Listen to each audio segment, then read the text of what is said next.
네, 안녕하세요. 주식은 역시 끼리끼리세 끼리십니다. 안녕하세요, 끼리분들. 자, 오늘 장은 좋지 않았습니다. 어떤 일이 있었는지 한번 빠르게 보도록 할게요. 매일매일 주린이를 위한 5분 시황 정리. 오늘은 21년 9월 28일 화요일입니다. 같이 공부하시죠. 렛츠 기릿!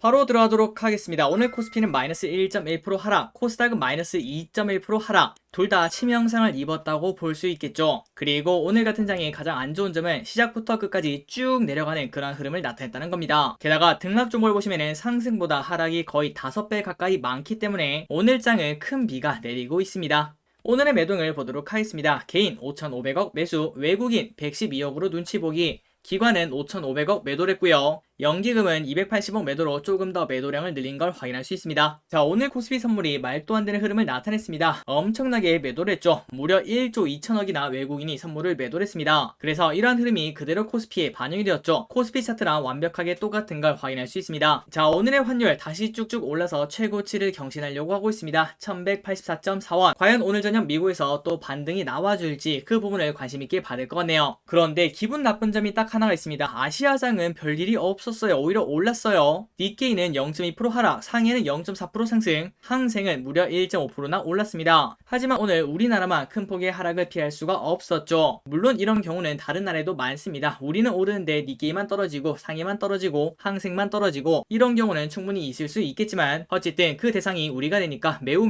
기분이 나쁩니다. 자, 오늘의 개인 외국인 기관의 쇼핑을 보도록 하겠습니다. 오늘 같은 장에 외국인과 기관은 무엇을 샀는가? 자, 일단 개인부터 보자면은 삼성전자, 네이버, 삼성 바이오직스, LG전자, 레버리지, 삼성 SDI, 카카오, 프롬바이오, SK바이오사이언스, LNF, 코스닥 레버리지를 매수합니다. 다음으로 외국인을 보도록 하겠습니다. SK이노베이션, KB금융, 하나솔루션, 카카오뱅크, LG화학, 신한지주, LG생활건강, 하나금융지주, SOL, OCI, 아란티를 매수합니다. 자, 오늘 외국인의 특징은 은행 그리고 에너지에 관련된 기업들을 많이 매수하는 걸 확인할 수 있네요. 마지막으로 기관은 무엇을 샀는가? SK이노베이션, 하나솔루션, 크래프톤, LG화학, OCI, SOL, 일진머티리얼즈, 롯데케미칼, SKIT를 매수합니다. 자, 이 부분을 관심있게 받을 것 같습니다. 오늘같이 안 좋은 장에서도 외국인과 기관의 매수세가 들어가면 주가는 오를 수밖에 없다는 거. 그렇기 때문에 무조건적으로 따라갈 필요는 없겠지만 어느 정도는 우리가 보유하고 있는 기업들의 외국인들의 스탠스가 그리고 기관들의 스탠스가 어떤지 그 부분은 꼭 파악할 필요가 있어 보입니다. 누가 봐도 최근 들어 지속적으로 매도를 하고 있으면 그렇다고 그 주식을 바로 매도할 수는 없겠지만 하지만 급하게 물을 태울 필요는 없겠죠. 조금 더 지켜보고 외국인과 기관이 들어오는지 이러한 부분을 꼭 체크할 필요가 있어 보입니다.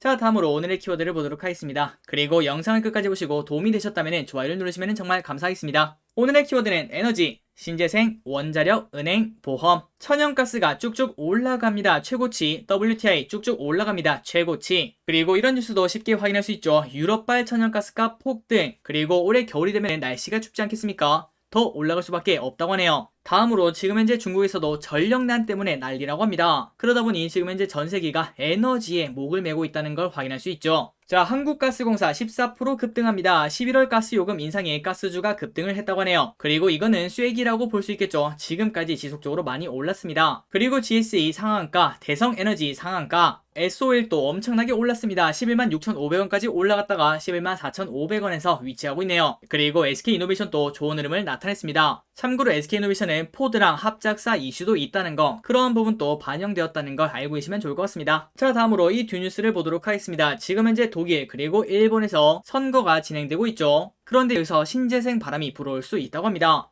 일단 왼쪽에 독일을 보자면은 3인당이 중심이 되고 녹색당이 캐스팅 보트를 쥘 가능성이 높아졌다고 합니다. 그리고 이름을 들어보니까 녹색당, 누가 봐도 그린이라고 볼 수 있겠죠. 그래서 녹색당의 적극적인 그린 산업 확대 정책이 EU 전체에 채택될 가능성이 높다고 하네요. 다음으로 오른쪽, 내일 일본에 차기 총리 투표가 있습니다. 아마도 이 얼굴을 보시면 누군지 아실 거라고 생각하는데요. 고노다로 현 백신 담당 장관이 유력하다고 하는데 이 사람도 재생에너지 확대론자라고 합니다. 그러니까 일본도 빠르게 그린에 한 발짝 더 갈 수도 있다는 소리겠죠. 자, 이러한 부분 때문에 친환경 에너지 당연히 자연스러운 흐름이겠지만 속도가 더 빨라질 수도 있다고 합니다. 자, 그러한 영향일까요? 하나솔루션 4% 상승, OCI도 7%나 상승합니다. 참고로 OCI는 3분기에 깜짝 실적이 있을 거라는 그러한 기대감이 있다고 하네요. 그리고 CS윈드도 오늘 오랜만에 3.5% 상승으로 좋은 흐름을 보여줬습니다. 다음 키워드는 원자력입니다. 아마도 기대분들이 지금쯤은 다 알고 계실 거라고 생각해요. 지금의 에너지 체계에서 친환경으로 넘어가는데 원자력이 그 중간 다리를 해줄 것이다. 이러한 생각이 많은 걸 확인할 수 있습니다. 그리고 오른쪽을 보시면 영국 정부가 원전 비중 확대 검토를 하고 있다고 하네요. 이러한 소식에 힘입어 한전산업 오늘 10%나 상승합니다. 그리고 BHI도 6% 상승, 서전 기전도 6% 상승으로 좋은 흐름을 보여줍니다. 오늘 우리 증시가 크게 떨어진 이유 중 하나죠. 미국 10년물 국채금리가 엄청나게 올랐습니다. 장중 1.5를 터치를 했는데 그러다 보니 어제 나스닥이 홀로 마이너스 0.5%나 하락을 했죠. 또한 금리가 오르니까 당연히 어제 미국에서는 은행주가 좋은 흐름을 나타냈습니다. 자, 이런 흐름은 당연히 우리나라에도 올 수밖에 없겠죠. KB금융 오늘 3% 상승, 하나금융지주 2.3% 상승, 그리고 보험주도 오늘 흐름이 좋았습니다. 하나생명 4% 상승, DB손해보험 3.6% 상승을 합니다.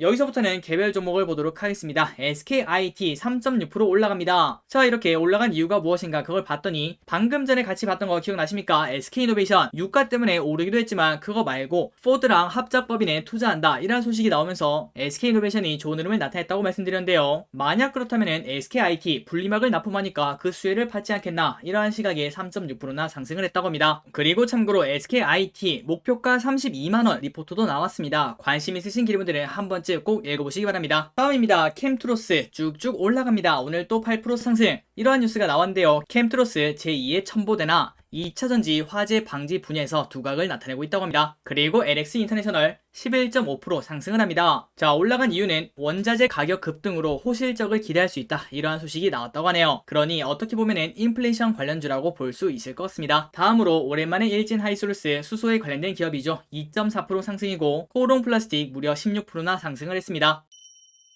마지막으로 공모주에 대해서 보고 끝내보도록 하겠습니다. 프롬바이오 장 초반에는 재미가 없는 그런 흐름을 나타내다가 장 중반에 20%인가요? 그 정도까지 올랐었죠. 그리고 난 다음에는 다시 쭉 떨어져서 결국은 보합권까지 오는 걸 확인할 수 있습니다. 자, 아마도 많은 기류분들이 청약을 하지 않으셨겠지만 혹시나 청약하신 기류분들은 좋은 가격에 매도하셨길 바라도록 하겠습니다. 자, 마지막으로 아스플로 원준 청약이 끝났습니다. 경쟁률을 한번 보고 끝내보도록 할게요. 일단 아스플로는 균등 0.17 5명 중에 1명 정도가 받을 수 있을 거고요. 그리고 비례로 한 주를 받으려면은 7천만 원이 필요하다고 합니다. 그리고 이 숫자는 조금 귀엽다라고 할 수 있는데요. 자, 그 이유가 무엇인가? 원준, 균등은 0.25로 그나마 괜찮습니다. 4명 중에 1명이네요.